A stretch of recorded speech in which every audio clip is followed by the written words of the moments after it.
Oh yeah, there we go. What's going on, brother? We're in How you business. doing? Not much, man. How are you guys doing? Doing well, doing well. How are you?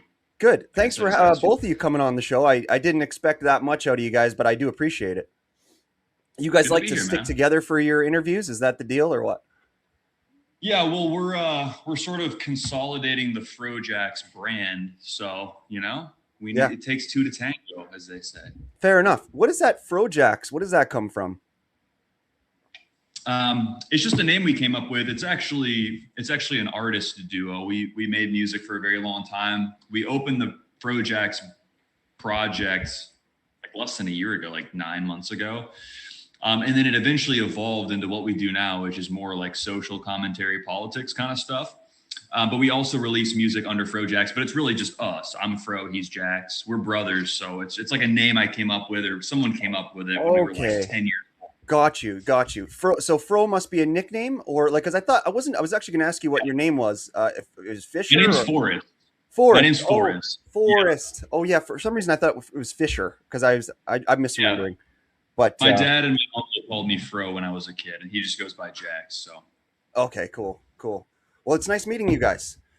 yeah, man, good to meet you. Yeah. You too, So man. so how many of these podcasts have you done? Not like since it's just the 9 months. So how many have you guys done?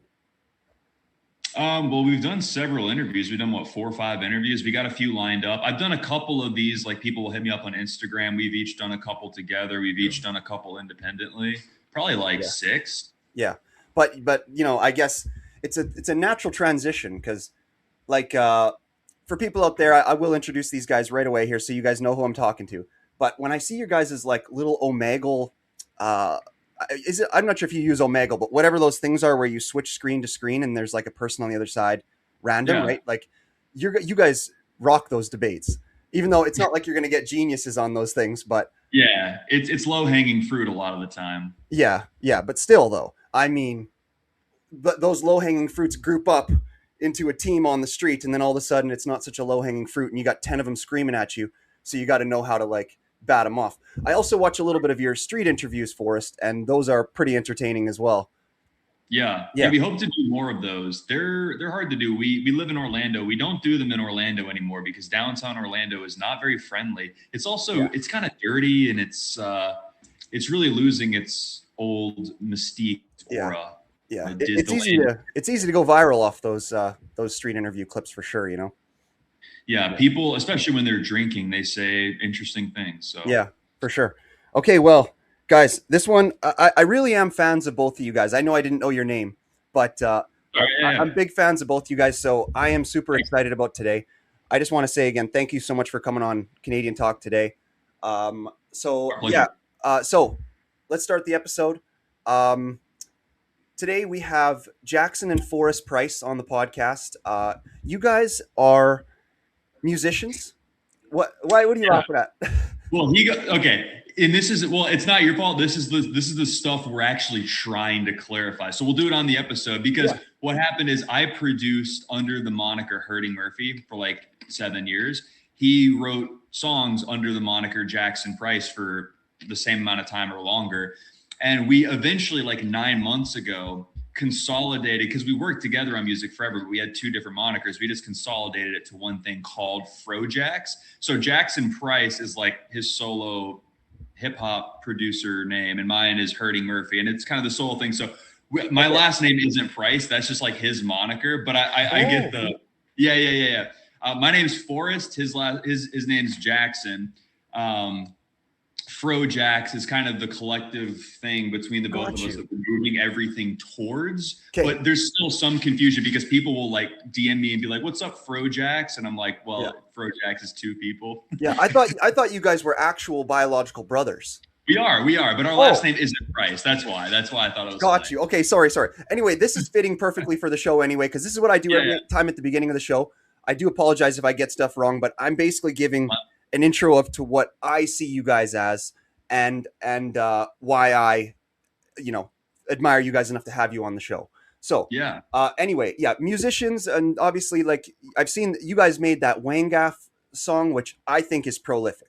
It's amazing. It's going to be everywhere. It's single handedly leading the movement to get the N word back into free speech, which is amazing.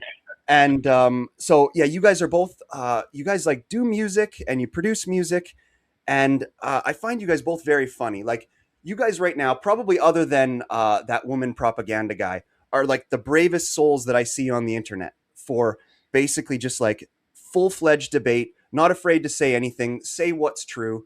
And yeah, I mean, it's huge to me when I watch online content and I see a lot of people.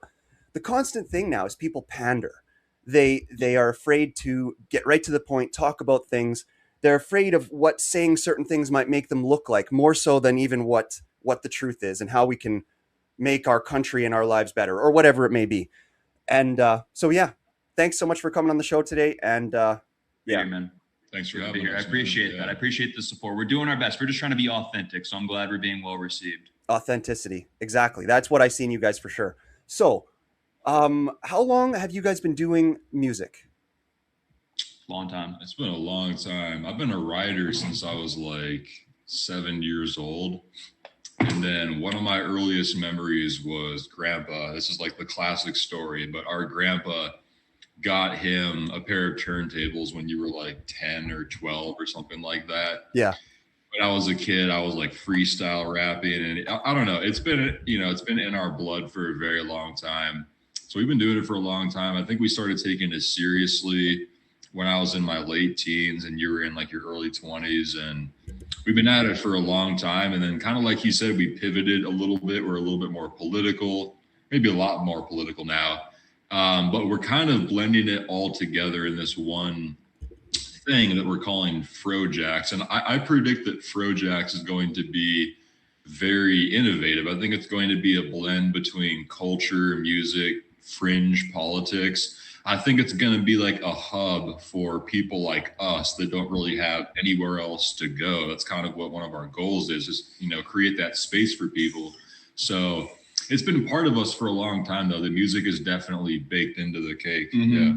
And the whole Frojax thing, it's been happening more organically because what is like really missing, I think, in the movement, which is just the broad term for sort of like the reawakening of white consciousness, American consciousness, and this is all across the Anglosphere, Canada, Australia, parts of Europe.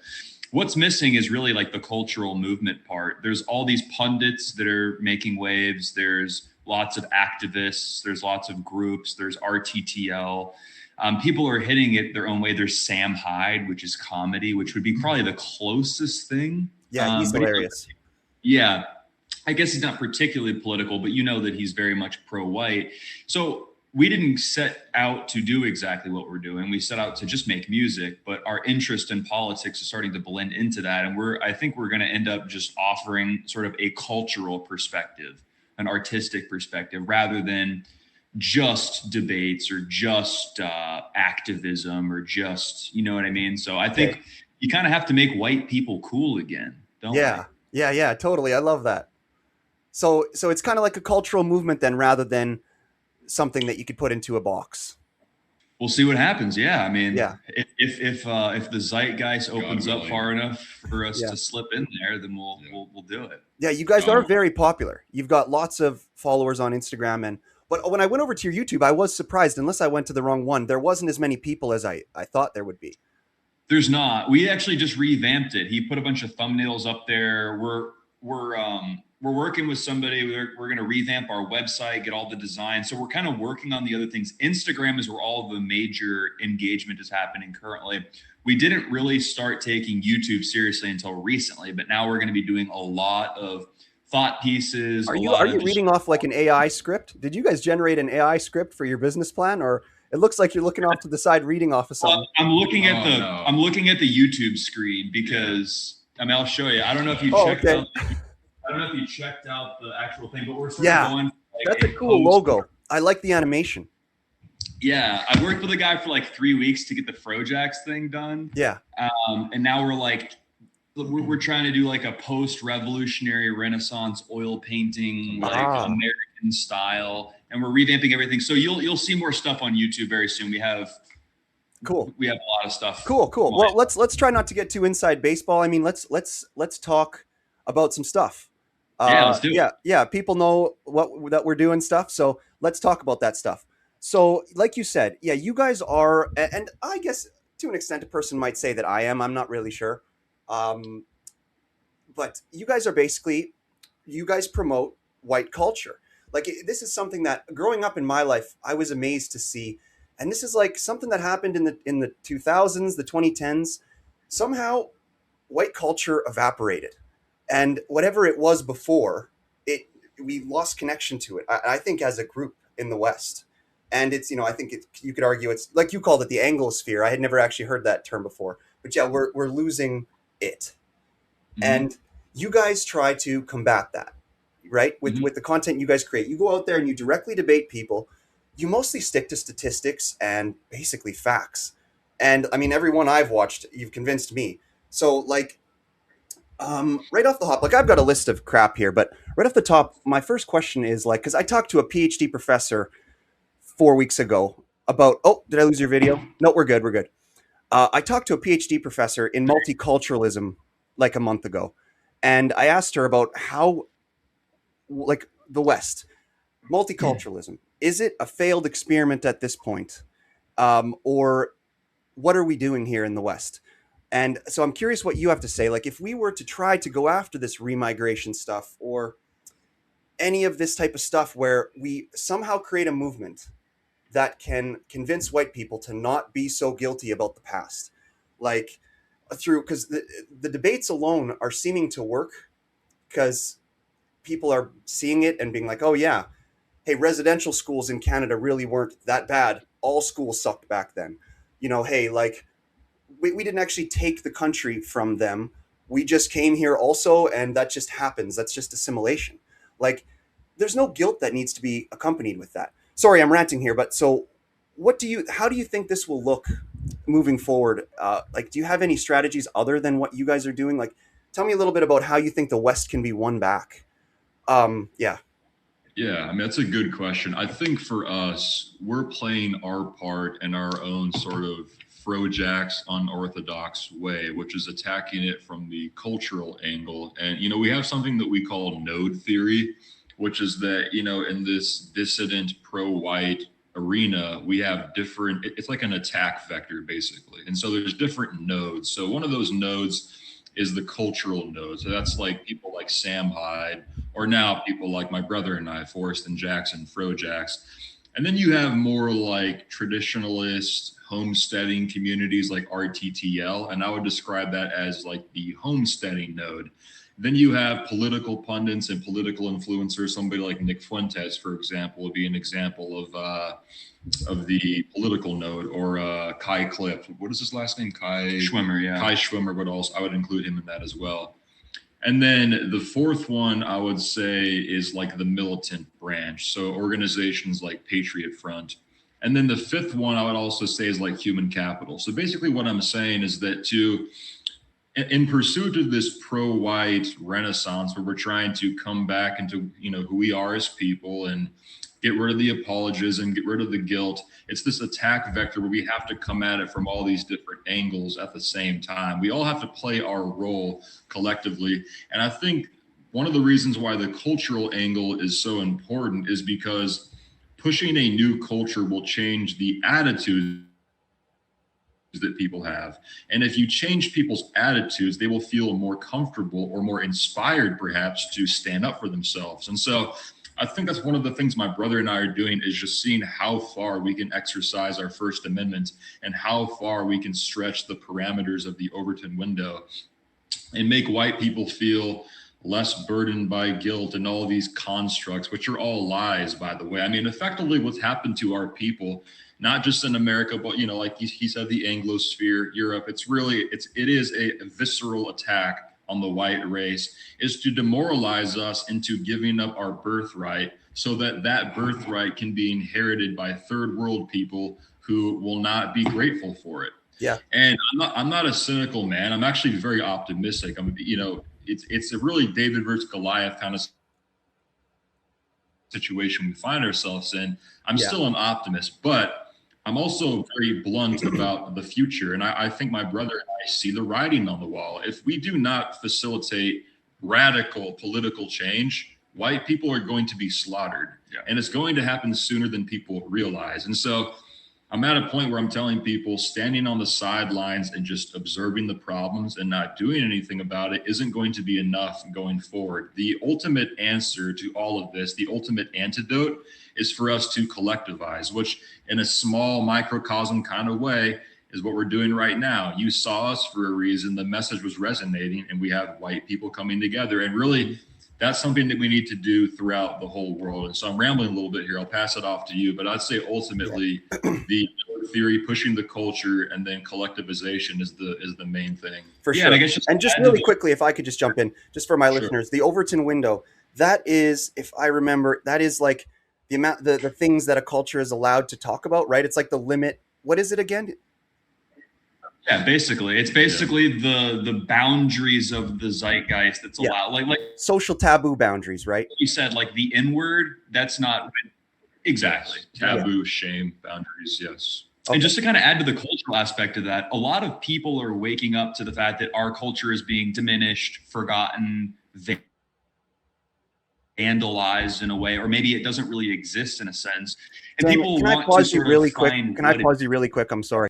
Yeah, fuck. I didn't want to stop Jaxon while he was talking, but I noticed the issue start happening.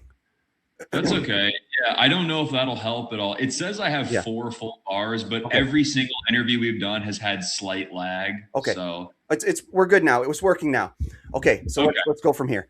So yeah, well, I guess just real quick, just to add to the cultural thing, something that I notice is white people waking up to the fact that our culture is being vandalized or forgotten, or it's not really here, and they want to revive old versions of it. They want to, people call it LARPing. Oh, I want to dress like a revolutionary, or, oh, I want, trad. I see it a lot in the trad conservative movement. I find it really kind of gross.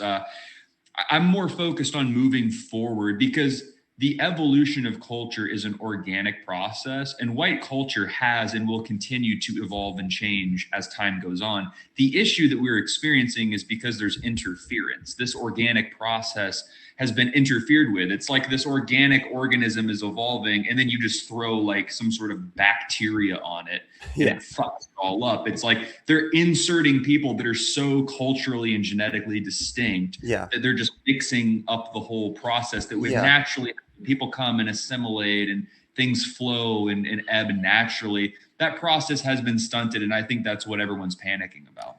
Exactly, right. Like I was talking with a debater from that Jubilee show Surrounded. His name is Micah Kunkel the other day.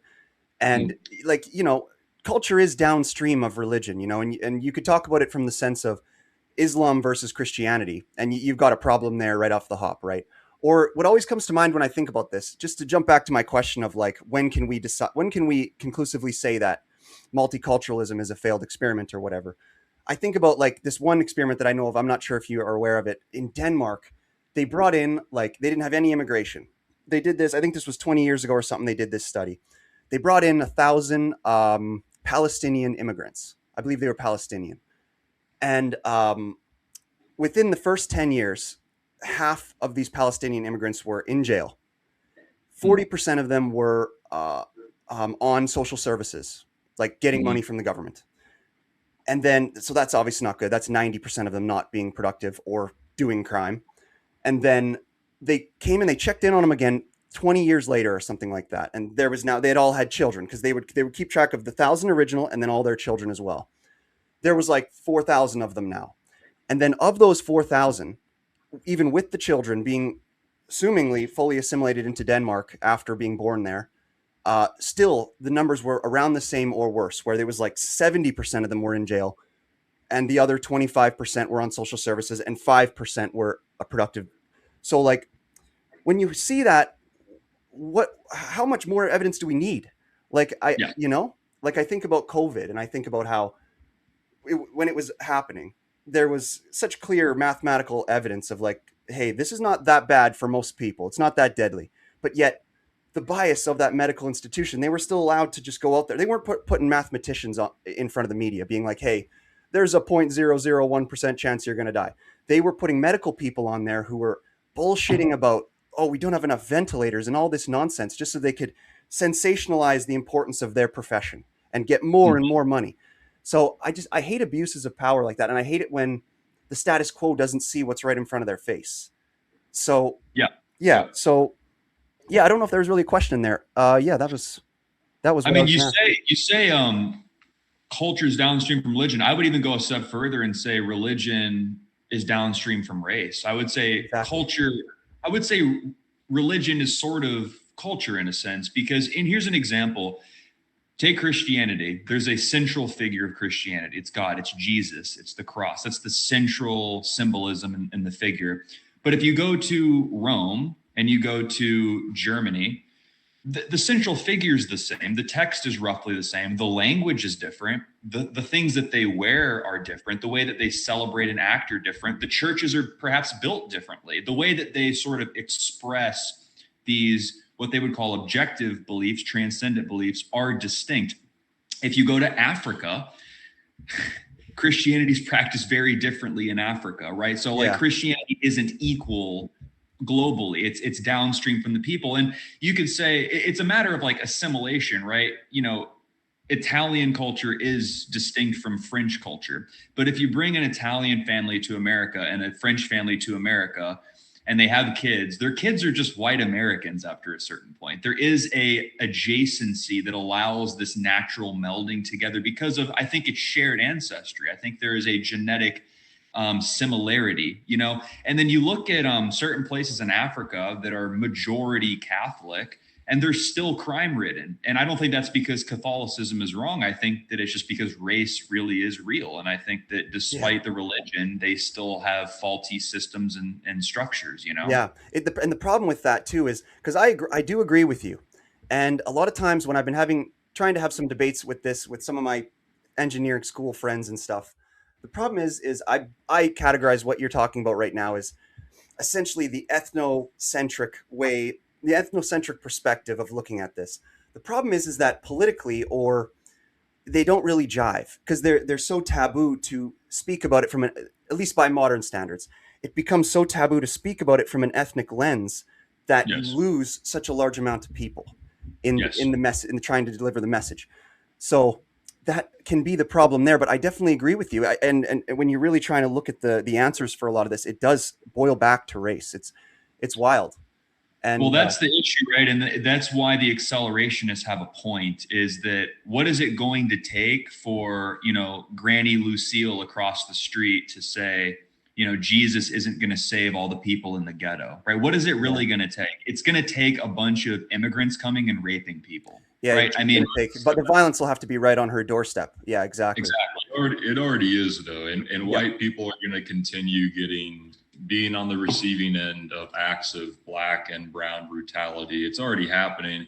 It's really just going to be a generational thing. It's going to take a few years here, but once this Generation Z is a little bit more, I guess, distinguished, a little bit older, a little bit more sophisticated, we are going to take political power and things are going to radically transform. Yeah, I hope so. Like I have this one view on it. I'll say it, and then we'll just jump to something a little lighter, just to ask some questions about you guys after this. But like my view on it is I do believe in law and order, and I hope that it will.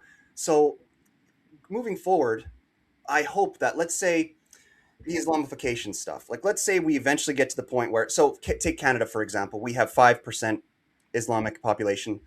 Just a couple years ago it was like 1%, so it's growing at an insane rate. When that gets to 20%, or to 30, where it starts being in that range where it's a little sketchy, a little bit approaching majority, will it be too taboo then for us to vote, use democracy, and just be like, okay, there's an immigration limit, we cannot let Islamic people into the country anymore? Will that work, or will mass protests happen and it just, law and order will fail to maintain this as an Anglo sphere? You know, do you think the Anglo people care about law and order, or the Muslim people? Because I think that they only care about law and order insofar as it serves them. I mean, they vote Democrat. They literally, I've heard this. They hate LGBT more than any group of people on earth. They're very conservative, but they will vote Democrat when they move to Western countries because it serves them. It's easier to control them, right? Yeah, exactly. So anyway, we'll lighten it, and we're going to circle back to this. Trust me. But so I'm curious. All right, today's episode of the podcast is brought to you by Rolls-Royce Meal Prep Service. specialty rice and proteins, weekly soup options. This is a great company. I've known the owner for my whole life. He is just a quality person, great cook. So if you are sick of cooking and you want to get somebody to make you delicious meals that you can have delivered to your house, or you can also do them on pickup, you can find Rolls Rice on Instagram at Rolls Rice YXC. You can just contact them by phone. Send them a text if you want, 306-291-5779. Or you can scan the logo on the screen here, and I think it'll bring you right to their website. I eat them every day. They're delicious. I just had a salmon one today. Big portions, cheap prices. So yeah, go and check out this food if you want to get some delicious food and you want to stay healthy. And yeah, we thank Rolls Rice for supporting this episode of the Canadian Talk Podcast. Curious, where did the Hurting Murphy come from? Was that your music group's name at a certain point, or what does it mean? Yeah, I'm a music producer. I started making really like a lot of people. I started making hip hop beats, like old school boom bap, and then like modern day trap beats. And then I started making EDM, and then it's kind of the name that I just sort of came up with. Murphy was a nickname I went by a long time ago, and I just did that, and I did that for 7 years. And he was Jaxon Pryce. He went through evolutions of different names and stuff as artists kind of go through evolutions. And then everything eventually just converged because we work with each other 100% of the time on music anyway. I produce almost every single song that he's done. And he's done vocals on a lot of my songs. So we just sort of made it one thing. But music's always been a part of our life, you know? That's very cool. God, it's stuttering a little bit on the video. I swear, I feel like right now the government is trying to stop this interview. Like, it's crazy that our internet is screwing up like this, but I think it'll be good enough. If the audio is good, I think that's all. Yeah, yeah. The video and audio are there. They're falling out of sync. Yeah. So how old are you guys? I am 30. I'll actually be turning 31 in about a week, exactly 1 week. Oh yeah, 30, 31 though, you can still tell yourself that you're in your 20s. It's once you hit like 33, 34 where you're like, oh God, I am actually my mid 30s now. I can't say I'm 20 anymore. Like, yeah. I'm 33. How old are you? Sorry, just to remind myself too, it was Pryce is Mr. Beard, and then that's Jaxon, right? Jaxon and Pryce. I'm Forrest. He's Jaxon. Okay, Forrest and Jaxon, and both your last names are Pryce. No, but okay. You guys have was there a divorce in your family, or we don't have to talk about it if you? No, we have the same last name. Our last name's Rigdon. I mean, it's not like we're hiding it. It'll be out there on the internet. Pryce is a moniker. Pryce is like my stage name. It's a stage name. Got it. Okay. How did you pick your stage name? I just thought Pryce sounded sexy, so I went with that. Yeah. So you guys were into hip hop when you started out in music. So you must have originally had, and I was the same way. I used to love rap. I originally had an admiration for black culture, and then in a sense, it almost flipped on its head. Did the same thing happen to you guys? I assume as well. I started to actually listen to the music, and I was like, "Oh wait, this is what I'm listening to." Yeah, a lot of it. Yeah, I mean, even back before I was radicalized and before I was a racialist, I was still more drawn to dense lyricism. So I would listen to like MF Doom and Lupe Fiasco, which honestly, in hindsight, is even for that, there's like an IQ threshold. Because like most black people do not listen to MF Doom and Lupe Fiasco. Those are like white people rappers, even though they're like very black people. But even now, like it is difficult for me now that I see things differently, or perhaps now that I see things correctly after I've deconditioned myself. I still do plan on participating in it because I think that I'm exceptional at it. And I think that I also do it in my own way. I don't really do it in a black way, I guess is kind of a weird way of saying it. But I mean, I do it in an authentic and I would say white way. But it has ground down to a point, especially now. I mean, the modern state, there's so much degeneracy. It's so lowbrow. I mean, how much more sexual degradation and drug use and gang culture can we possibly see? It's gotten to a point where it can't possibly be more debased. And so it is a shame because I am still a believer that there is some semblance of real artistry that is possible in hip hop. Because I used to study like the 5 elements, which is like the knowledge and the DJ and the graffiti and the breakdancing and the MC. And like there is some truth to it. and the storytelling and the lyricism. I think all that stuff is important, but most people can't look past just the superficial level, which is just the insane level of degeneracy. So I don't know. It's a weird. It's at a weird point for me where I'm like, am I going to switch genres? Is my artistry going to evolve even more? I mean, I play fingerstyle guitar as well.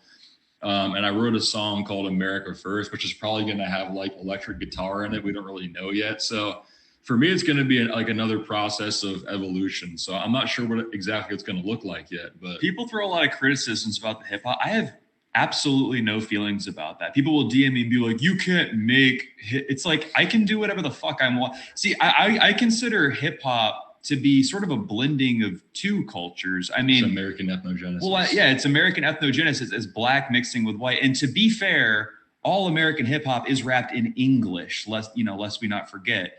And it's like owned by Jewish record labels, and there's like Jewish subversion in there. And then all of my favorite rappers are white people.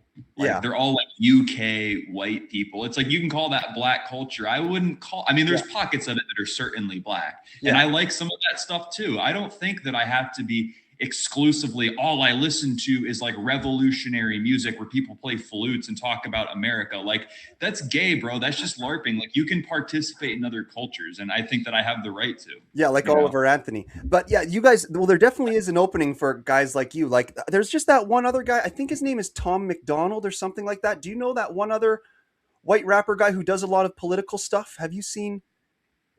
Yeah, that's he's like a MAGA. He's like MAGA.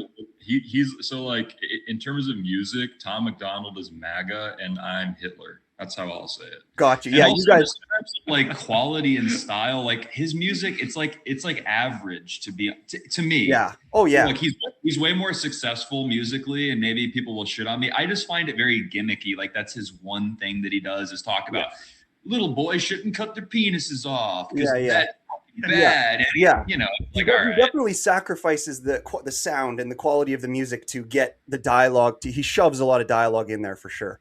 But, and sometimes it compromises the music. So I'm curious what you guys think of Nick Fuentes now, because especially if you've got a song that you're going to call America First. So I'm curious what you think of Nick Fuentes. But before we jump to that, I was curious the Wangaff thing, because are you guys the founders of that? I was surfing around online for it like the other day, and I just looked up Wangaff, and I assumed your song would just pop up, but it didn't. Some weird song from 1988 popped up. Oh, really? Yeah, and I was like, "What's that?" I think it seems like Jaxon knows what I'm talking about. But from 1988. Yeah, There's a white guy. There's a white guy who's way ahead of his time. Just like, we're the Wangaffs. 88. No, we didn't invent the catchphrase. Oh, I think Nick was the one that popularized it in like 2023. But I mean, the term was going around, and I was like, okay, I make music, I'm dope. Why don't I be the first person to like make a not AI slop version of that? And so I made the song. Like, people like it. That's what I thought, because I think I remembered Nick Fuentes saying the Wangaff stuff too, and I was like, okay, but that's for the Groypers over there. And I was like, and I don't know if that's a pejorative. I don't mean to use that term. I'm not familiar with this very much. But you guys, when I saw you guys using it and you made the song, I was like, okay, this is catching on, and more people are going to start using this. You know, that was so. To me, you guys founded it. Well, thank you. I hope that happens. I appreciate that. Yeah, I think he came up with the term, but America First, although that is like in like contemporary political culture. That's it's the name of his podcast. He's trying to start a sort of political force that's described as being America First, but that term goes back even to like World War II, or people like Pat Buchanan, older political figures outside of our generation, had coined that term previously. So that sentiment has been existing in American culture for a very long time now. I think you asked about our opinion on Nick Fuentes.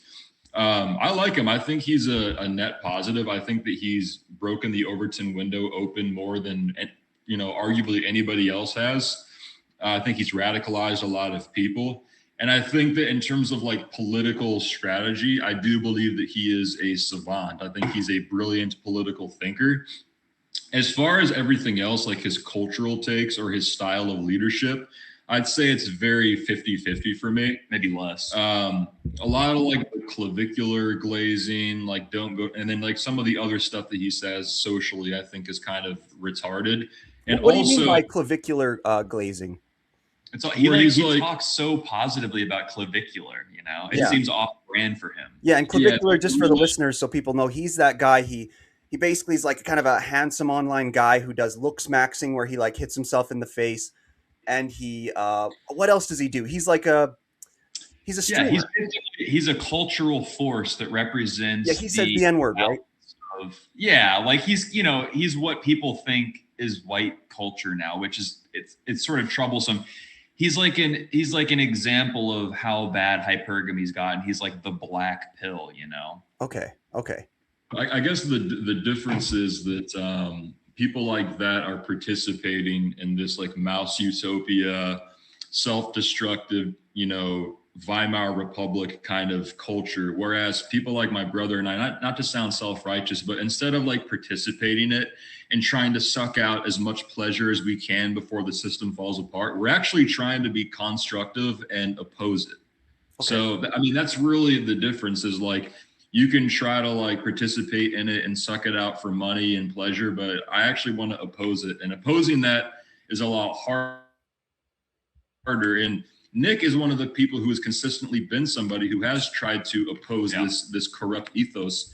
And the fact that he's co-signed clavicular is like, people say Nick is a fed. I don't believe any of that. The only thing about Nick that I don't like is like the clav thing. I think it's very odd to me. I think it's the only thing actually that's inconsistent with his history. So to be fair though, and one perspective that I have, this isn't an endorsement of clavicular on a personal level. I'm not that fond of his behavior. I even like DM'd him back and forth a little bit. It was a very weird exchange, but I will say that it is a signal that things are so bad. I mean, it's so bad.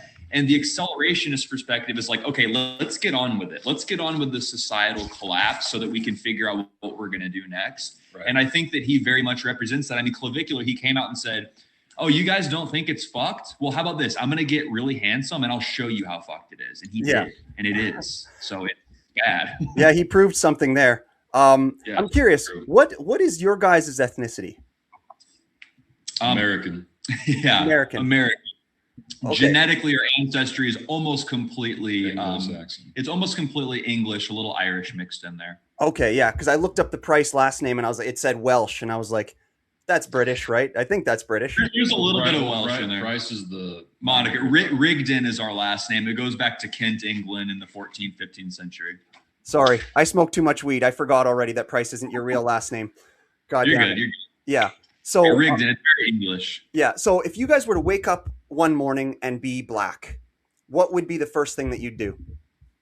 Kill myself, because that's like the worst way to be born. No. So it's like, I don't know, being black would suck. Well, hold on, really quick. Is it just for one day, or like I am now a black person? You're now a black person, yeah. Oh, well, forever. You're gonna move out. No, I'm just, yeah. I don't know. I would immediately abandon my daughter. Okay, so is it like everything? Look at that. Froze on like the best possible frame. Yeah. Realism.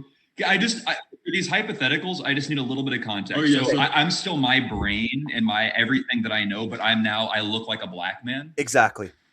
But is my family the same? Like I still have a white brother and a white child? Well, you'd have a black family and everything. It's kind of like to see what you do if like, because we want black people or whoever to, remigrate or do whatever, change their cultures, get better. If you were a black person, like, and you woke up, other than dismantling, what's that with the Black Power movement recently? What's that called again? Black Lives Matter. Black Lives Matter. Like, what would you do if you woke up as a black person? I mean, if I was my brain, I would do everything that I could to be a positive representative of my people, just like I'm trying to do as a white person. Obviously, I'm going to fall short in a lot of ways, but I would hope that I would be a good black person. I mean, yeah, that's what I thought you'd say. I don't have anything inherently against black people. I just think that the cultural differences have heated up to a point to where going our own way and sort of figuring out our issues internally is the best way to go about it. So hopefully I would just be a good person and I would just be black and I would be a good black person, you know? Fair enough. Fair enough. Did you guys play sports, or did you guys grow up playing any sports? I played soccer. We were more video game kids, I think. RuneScape and Call of Duty. Oh, I love RuneScape. So many of my hours have been playing RuneScape.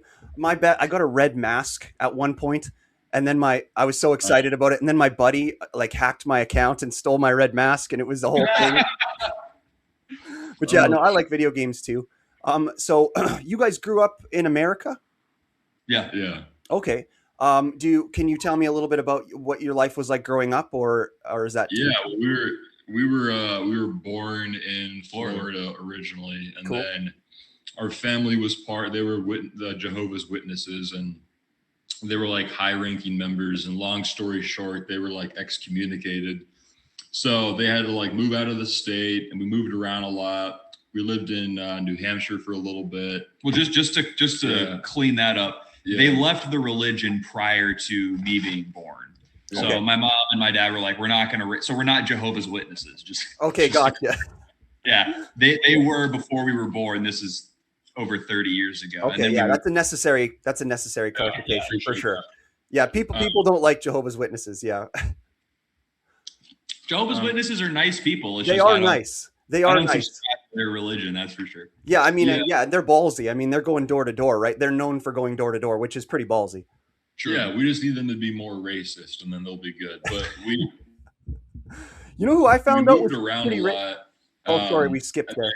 You know who I found out was pretty racist recently, and I'm not sure if it's real or not, but I heard that Mormons are quite pro-white. Many of them, certain factions believe in the curse of Ham, which is that if you're a descendant of Ham, which would be Africans, you have a curse, which makes sense. I mean, it sort of makes sense, right? Yeah, for sure. So yeah, you were talking about your upbringing. You could continue if you. Yeah, no, we moved around a lot. Our parents split up, and then we went to high school in Minnesota. And then after high school, we moved back to Florida, and we've been here for a while. It was pretty cool. We were raised secular, and I don't know, our parents are both smart people and good people. And my mom was a yoga teacher for a long time. Now she's in law. I don't want to dox them too much, but yeah, just kind of normal people. My dad's a software engineer, very cerebral and intelligent. You got to cut the ice. Cool. Yeah, that sounds like a pretty good upbringing, guys. Like, I mean, except for the soccer part. That's pretty gay. Yeah, well, it's like my parents wanted me to do something. I was always I think I was more interested in ideas, and like I liked video games a lot. I was never a sports person, though I'm very physical now. I wasn't when I was growing up. Fair enough. Did you guys go to any secondary school, like university or anything like that? I did like 2 semesters in college, and then I just dropped out. I couldn't do it. Yeah. I went to school for a couple of years, and then I left too because I was just no. Well, a lot of people think the education system now is so captured by the left that it is really just an indoctrination camp for lefties nowadays. I mean, Charlie Kirk was the spearhead in trying to reverse that, and I mean, look at what happened to him. What did you guys think of that? Of Charlie Kirk? Yeah, like. I mean, it shows that the left is cool with political violence, and we have irreconcilable differences, and the left has to be eviscerated. So that's the only option at this point. I mean, we don't do calls to action, but I mean, they whacked this guy. I don't know if it was an inside job. The whole lone shooter thing has always been kind of suspect for me. I don't know if I fully believe that narrative, but at a minimum, like, I don't think he was a bad person. He was kind of like a normie Republican kind of guy compared to us, I guess. But I mean, I was disturbed by it because it was a grotesque killing. And he definitely did not deserve it. The thing that pissed me off was when people tried to compare it to George Floyd, as if those two things are even remotely in the same realm. Yeah. So the George Floyd thing pissed me off so much. It's just, the guy was on fucking fentanyl. How can we, how did we ever, dude, I heard this the other day. Like, how did we ever put that Chauvin guy in prison. I mean, do you guys know that I think he got stabbed like 25 times in prison? Like, Yep. Yep. why is he Yep. in prison for just being a civil servant? And like, it's, oh my God, what the He actual, needs to be pardoned and paid money. For the Yeah. he no, he should He be will be. pardoned and given a house and a stipend for his whole family for the rest of his life. It's like he was a cultural sacrifice because the mob, because our legal system Yep. caved to mob rule. Most people still haven't even like so much stuff has happened in the past few years, vaccines and COVID and Derek Chauvin, and it's like we haven't even had a cultural conversation about the fact that there was an unprecedented legal situation that was set in America, which is that our legal system did not work. Yeah. This person did not have rights. He was forfeited to the mob rule. Due process failed over a black person. Yeah, and if I could quickly interject there, this is where it kind of connects to the N-word in a sense too, at least for me, is because like you see out there now, you see like somebody will say the N-word, like a white person, even a white girl, and they will get mercilessly beat like on the street. And it's just like, then all the assault charges, the aggravated assault charges will just get dropped after because, oh, she said the N-word, so she did a hate speech, so she's basically allowed to be beat to a pulp. Like, since when is that how the legal system works? That's fucking insane. People lose their job. People, and it's anti-white is really it showcases two things. Number one, it showcases the infantile emotional volatility of non-white people, and we can be crass and blunt, but we don't have time to beat around the fucking bush. No, we don't. We treat these people like children. You say the word nigger and they lose their shit. Give me a break. It's a fucking word. Okay. Yeah. I kind of want to say it. I've never said it on this podcast, and I'm like, hey, if they ask me to say it, maybe I will. But that's why I like that Lily Gladys so much, because I really see her as a hero coming out to defend that one lady who got in trouble for saying the N-word on like in a park or something. Did you guys see that?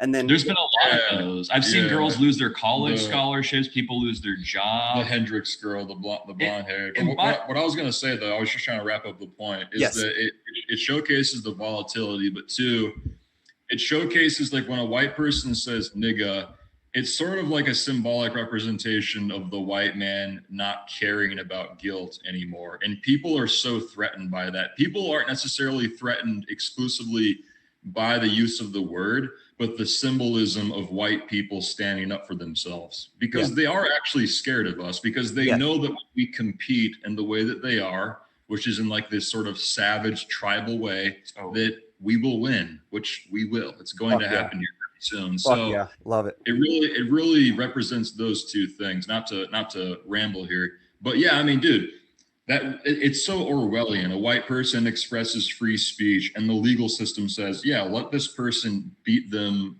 to the brink of death." Essentially, it is insanity. Yeah, and anybody that hasn't seen, just on the George Floyd thing, there's a documentary called "The Fall of Minneapolis." It's dense. It's full of a lot of good information, and if you want a perspective on what actually happened there, it will blow your mind. And if you really put it into perspective, due process, the legal system, this complex system of governance that we've set in place, comes from common law. It comes from white culture, right? Yeah. And it fell apart and crumbled, and we sacrificed a white man for a black person. Like, that's really what happened. For a black person's memory. For a black person's memory. And the black person was a low quality person. He was a abusive, violent criminal who was committing a crime at that time. Yeah. But I think that part of the problem is that the legal system, in a sense, is downstream of the culture, where it has to, people think that it's what's written down and that's the rule. It's more or less the legal system. The decisions these judges make are decisions that they make to ensure that they're appeasing the masses. Like, if they make a judgment and too many people are mad about it, that's not what they're trying to do. That's the annoying part about the legal system, is somehow they've even lost their connection to making judgments based on reality rather than appeasing social zeitgeists. And it's like, that's what it is. And if I could jump back to the religion thing and how that unifies a country, like whenever I think about that, I always think about Russia, right? Because Russia doesn't have the problem really that the West is having. And they're a pretty multi-racial country. But what they have is they have one unifying religion, right? They have whatever, it's Russian Orthodox Catholicism or whatever it is. And I think that that's the strength of what they're doing there. Is they're like, okay, we're going to have Middle Eastern people out in the south, we're going to have East Asian people coming from here because they're so big, and they're all Russians, but they all are the same religion, you know. And I think that that's the key to Russia's success anyway. A lot of people think that Russia isn't successful, but to be honest with you, if you can be cut off by the entire world in the way that they are and still be a functioning, pretty successful country, that shows to your strength, not to your weakness, you know. So Well, propaganda plays a big role because multiculturalism would at least be better if people weren't conditioned to resent and hate each other. Unfortunately, multiculturalism means different interests. Multiculturalism basically just means conflict. If everyone in Russia was the same race, there would probably be less conflict, though they may be more successful at multiculturalism than we are because Hollywood and everyone hates the founding stock of the United States. Are they that multiracial there? yeah, I think they are. I think they have quite a few uh, like brown and Middle Eastern people in Russia. Interesting. Yeah, one thing I was going to ask you guys, because I wanted to get your take on this. It seems like assimilation nowadays, at its core, is something that is demonized. Like it's crazy. Like in the West, we see these people. It's mostly to do with Islam right now, but there's people that think that it's like a targeted strategy for an expansion of Islam into the West. A lot of them, even moderate Islamic people, think that they're coming here and fuck these countries. Like I'm Islamic and I'm never going to change it. So in terms of this remigration thing, like that's where I love it, where it's just like there should be like a two-pronged thing. If you're white, you can stay. If you're Islamic and you denounce the country that you're in, even if you're white presenting, you're gone. Like if you're in Canada or in the United States and you're like, I wouldn't fight for their military, I care about my own country of origin, why are they here? You know what I'm saying?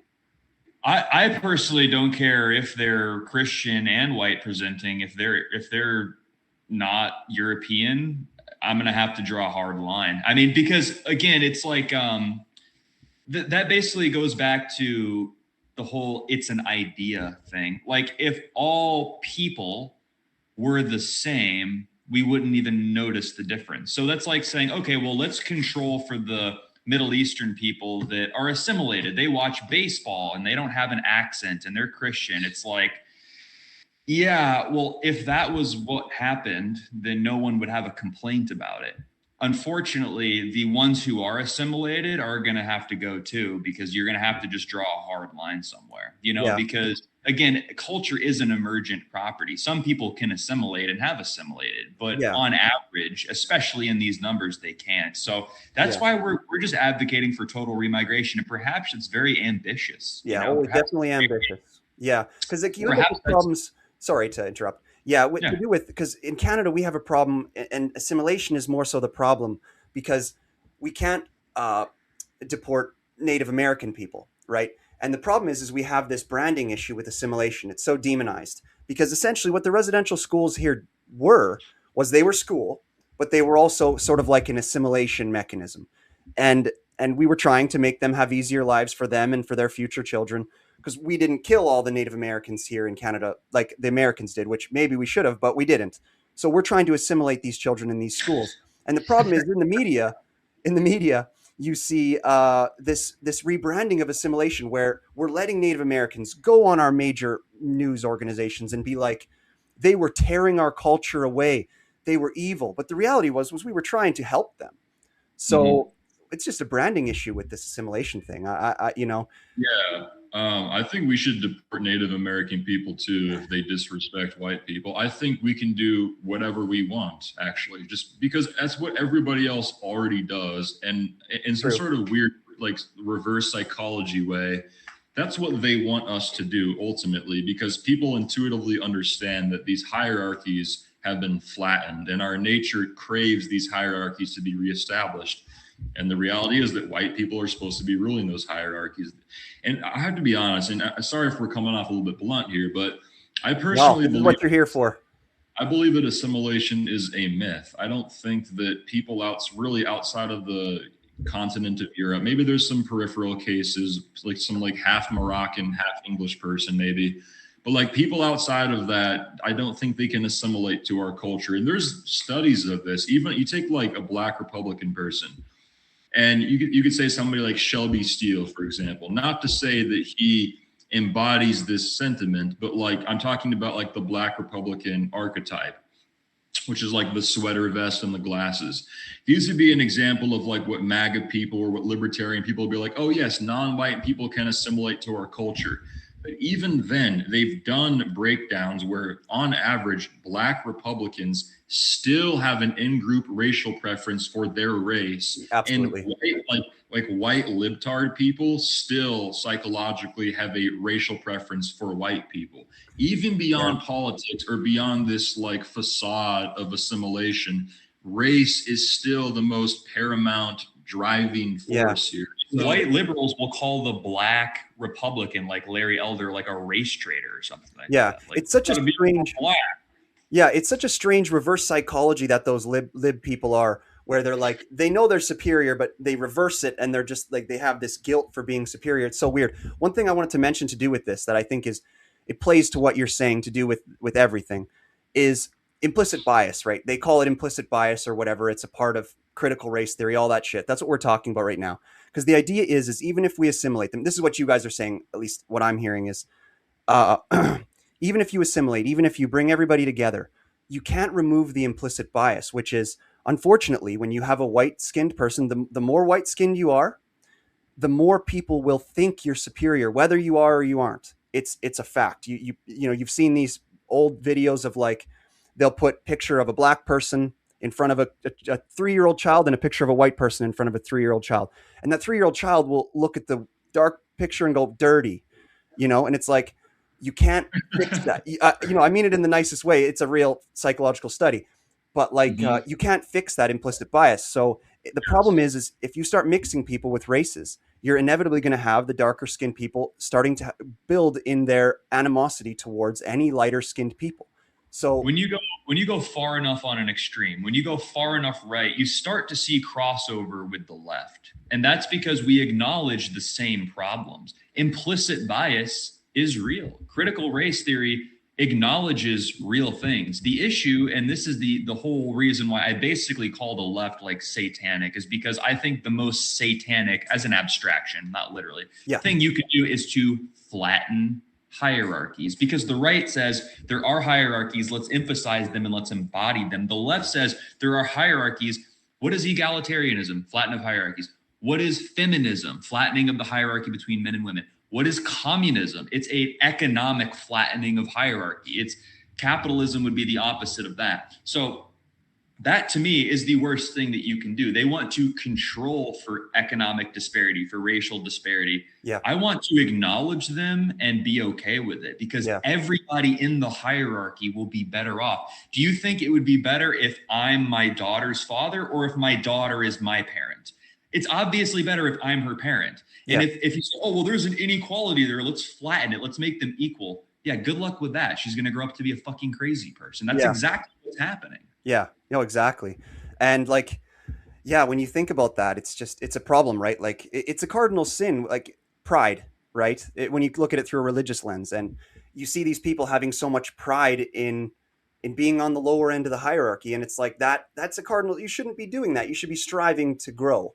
And it's like, and you see it, and I agree with you on that, the right-wing side of, well, anyway, right now is what we should be doing, because we're seeing, let's say, the trans movement, which is these people that we're affirming in them, in their misconceptions, rather than telling them, hey, if you found a partner, it's good. You love them. That's good. Be trans then.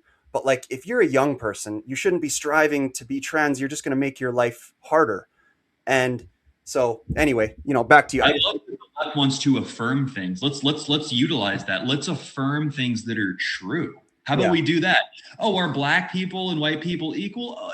No. And that's okay. Can we just affirm what's true? Like, let's just do that. I'm happy to affirm anybody. Yeah, for sure. So before I let you guys go, I got a few more questions about your music and stuff. I don't know, this has been awesome. The hour flew by. So it's always easier when there's 3 people, but so what are some of your guys' future aspirations for the music? Like, tell me about some of the songs you got coming up and some of the messages in them and stuff like that, if you got them off the tip of the tongue. I do want to say this. I've actually, music for both of us really, but speaking for myself, has taken a bit of a backseat the last couple of months because Yeah. at one point that was the primary purpose. And then I got more invested in politics. And like my family comes before music, politics is now coming before music because I do think that it is existential and as a matter of survival, very important. I do think that because we're attempting to be and coming into the archetype of cultural forces, if you will, it will re-enter the conversation. I've had a lot of hangups with AI. AI really bothers me in a lot of ways. And for the past 5 years, I've seen the development. I've paid close attention to it, and it's demotivated me a lot. It's almost made me feel like it's pointless to make art. Now I'm starting to feel a little bit more optimistic about AI, and perhaps we will be able to utilize our ability as artists and as aesthetic creators to facilitate a new form of propaganda and cultural impact with AI in a more ambitious and large way. You know, like AI can just make a song now. It took me years to learn how to make a really good commercial grade song, mix, master, all that stuff. It's hard to do. Now I can prompt it and it's like pretty good, or like 80% as good as like a commercial song. And maybe that's not bad. Maybe that will allow us to do something even more ambitious, like full length music video movie things that are now, because and I'll end with this. Hollywood is a propaganda mecca. It's a center of propaganda. And really what AI is going to do is it's going to allow people to make full-length feature films without Hollywood. Now, for the time being, it'll probably be very expensive, and that's how new technologies start. They're expensive, but things trend towards zero in a capitalist society, ideally at least, in a decentralized society. So things will get cheaper. And that's going to decentralize the powers. So Hollywood isn't going to be the only people making movies. It's going to be people, and people with different collective interests. And I think that that may ultimately end up being beneficial to us as well, rather than the power concentrating into the hands of particular people with particular group interests. That's kind of my take. But I do think music, we're working on some stuff and that'll come out this year for sure. For sure. Okay, that's fair enough to take a back seat. Yeah, we'll jump to Jaxon in a second. Yeah, I was just going to say, like, what I do like about AI in terms of what I do is, because I make these long form podcasts that a lot of times people don't have the time to listen to the whole thing. I jumped on, I was playing around with this AI thing on YouTube now, because it can summarize your video and you can ask it any question you want. So I was like, okay, let's see if this thing is honest. Let's see if there's a lefty bone in this system, or if they've programmed in some weird moral taboo to it. So I went to this podcast that I did with this crazy girl named Chelsea Gods. She's like a left-wing psycho lady. She put out jokes making fun of Charlie Kirk's wife like days after it happened and all that. I brought her on. I fucking shamed her. I beat her ass in a debate real bad. Go check out that episode if you want to see something funny. But anyway, I went to this podcast and I was like, let's see if AI summarizes it right. And it did, right? Like I went to it, I was like, summarize the video, what happened? And it was like, this is a debate where Stephanjackson, the host, talks to Chelsea about da-da-da-da-da. And throughout the podcast, Chelsea's constantly interrupting. Stephan tries to keep the discourse civil and Chelsea da-da-da. And like, it is actually honest about condemning her discourse. And I was like, well, shit, that's perfect. That's just what we need in terms of countering like what you're saying. So in a sense, I like AI for what I do a little bit, and it can help with writing some of the descriptions that I got to do for my videos. So yeah, nice. Before we jump to Jaxon about the music, do you guys like UFC? Are you going to watch that today or? We won't be watching that today because we're not really into it, though I actually am going to meet up with some friends today to do some. I'm not a fighter yet, but we have a lot of fighter supporters. Yeah, too. I'm getting into it though, because I've wanted to do combat sports for a long time. I've just never made the time to do it, and I'll be actually doing some later today. Yeah, fair enough. I'm not a fighter either, but I play hockey, so somehow I'm de facto a fighter. I don't know. So yeah, Jaxon, sorry. No, we have a lot like UFC people, fighters, bodybuilders who are always like following us and supporting us. Like Frojax, we got to get you guys in the gym. Like these guys are always on our case, which is kind of good. It's good to have that. The big guys are jealous of us lean guys because they know we're going to live to 100, and they're just packing on muscle It's because of their ego, and they just know it's going to cut their life in half. Bro, I made a post yesterday, or I was shirtless in the gym, and I was like, I'm 6'5". How do I eat 4,000 calories? I can't put on mass. And I got like literally like 250 response, and everyone's like, just melt a gallon of ice cream and drink it with a straw. I'm like, I'm not gonna fucking do that. I'm not gonna get diabetes when I'm 40. Like, are you insane? Like, and it's always those big buff dudes with like red faces, and they're like, eat fucking burgers with fucking cream and sugar on it. It's like, dude, be like me, be big. Put a stick of butter in your ass. Yeah. Like, okay, so with that, you guys, I just want to thank you guys again for everything today. Like, and I just want to put some final words on it. I don't want to seem like I'm sucking you guys off here or anything, but I really do. I think you guys are awesome. I hope more people start doing what you're doing. And I really do. I think you guys are brave. I don't know if you guys get enough compliments out there. I know you guys are big. You got a lot of followers, but I just want to say I'm a pussy. Like, I hide behind the being a comedian so I can say things, and then if they're wrong, be like, pretend they're, I was just joking.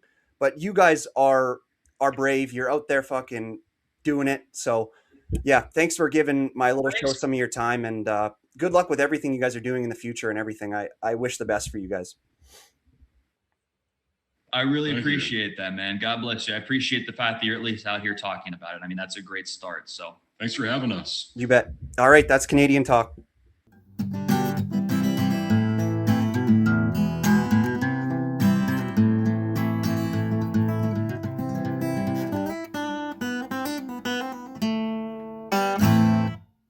All right, today's episode of the podcast is brought to you by Rolls-Royce Meal Prep Service, specialty rice and proteins, weekly soup options. This is a great company. I've known the owner for my whole life. He is just a quality person, great cook. So if you are sick of cooking and you want to get somebody to make you delicious meals that you can have delivered to your house, or you can also do them on pickup, you can find Rolls-Royce on Instagram at Rolls-Royce YXC. You can just contact them by phone. Send them a text if you want, 306-291-5779. Or you can scan the logo on the screen here, and I think it'll bring you right to their website. I eat them every day. They're delicious. I just had a salmon one today. Big portions, cheap prices. So yeah, go and check out this food if you want to get some delicious food and you want to stay healthy. And we thank Rolls-Royce for supporting this episode of the Canadian Talk Podcast.